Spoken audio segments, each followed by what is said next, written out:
Thank you for watching our bonus video on how to control the Windows permissions.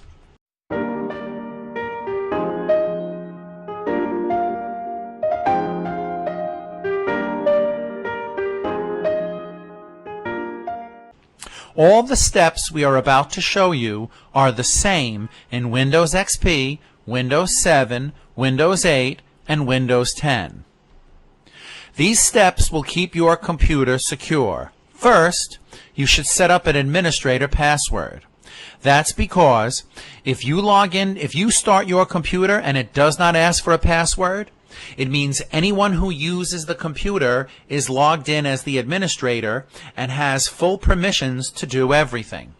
So by setting an administrator password, you make sure only the right people have the permission to do everything.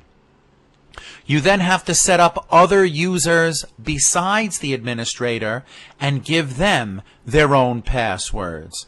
This way, the users of QuickBooks can log into the computer in their own username and password, and the permissions will be set up for their user account. Then you have to adjust permissions for the date and time to make sure that only the people who are allowed to change the Windows clock can actually change the Windows clock. And then, of course, you could adjust permissions for who can use the QuickBooks file, which I'll show you after permissions for date and time. Remember, this is just a general overview. When you try to do these steps in your own computer, some things might look different. It all depends on how your computer is set up.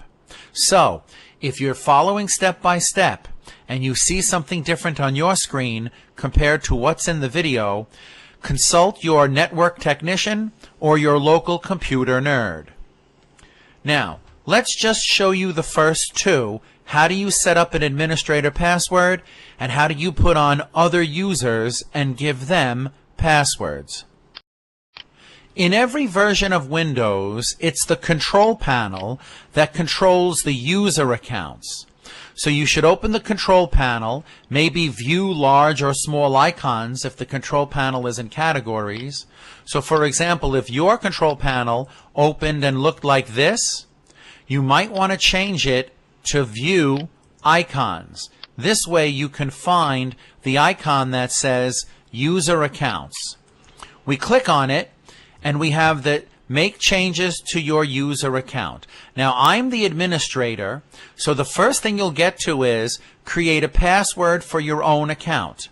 If you want to create a password for the main administrator, you would click here and then you would type it in twice exactly the same way. I'm not going to, but you could.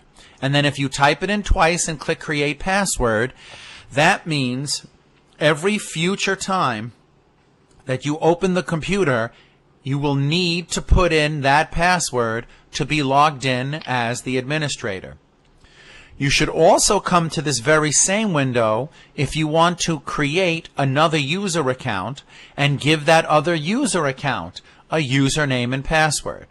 So in that case, you would click Manage Another Account, and of course these are the accounts that I already have.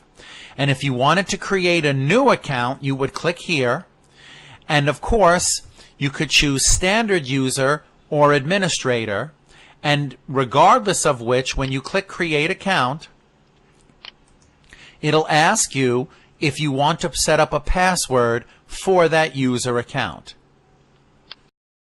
It's important to remember that standard users, as well as guests, are not able to change the date and time settings by default. If a standard user or a guest clicks on the Windows clock and tries to change it, a window like this will pop up, except the window that you see will be a lot less blurry. And the window will be right next to the Windows clock here, and it will give you a list of people who are administrators. It will give you a list of administrator accounts, and any one of the administrators can come on over to the computer, type in their password in the section of their name, and that would allow that person to change the Windows clock. Okay? But we want to remove someone's permission for changing the date and time if they were already given a user account as the administrator. Every version of Windows mentioned has a run command line. In this case, you can open up the start button and type RUN in the search bar, and one of the options will be the run command line. In the run command line, this is exactly what you should type in: secpol.msc.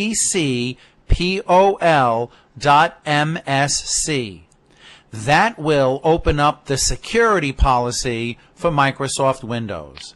When you click OK, you get the local security policy window. In the panel on the left, click Local Policies.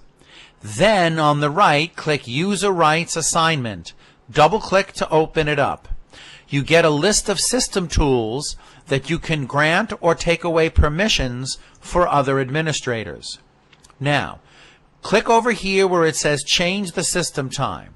Then double-click on it. When you double-click, you get a list of people who are currently able to change the system time. When you click OK, when you click on the name of the person whom you don't want to be able to change the system time, after you select that user, click Remove. Then click Apply, then click OK. Then that user will no longer be able to change the Windows clock and the system date and time. And the next piece of security information that might be helpful to you in Windows is removing a user's permission to use the QuickBooks file. Now remember, this is just a general overview, and what you see in your computer might be slightly different depending on how it's set up. And I strongly recommend you consult your technician or your local computer nerd. We can see we have the QuickBooks file right here, the Holden Video Company. The way to remove permissions on one particular file would be to right-click and go down to Properties. After you open the Properties window, click on the Security tab. What you would normally see is a list of users who do have permission to use the file.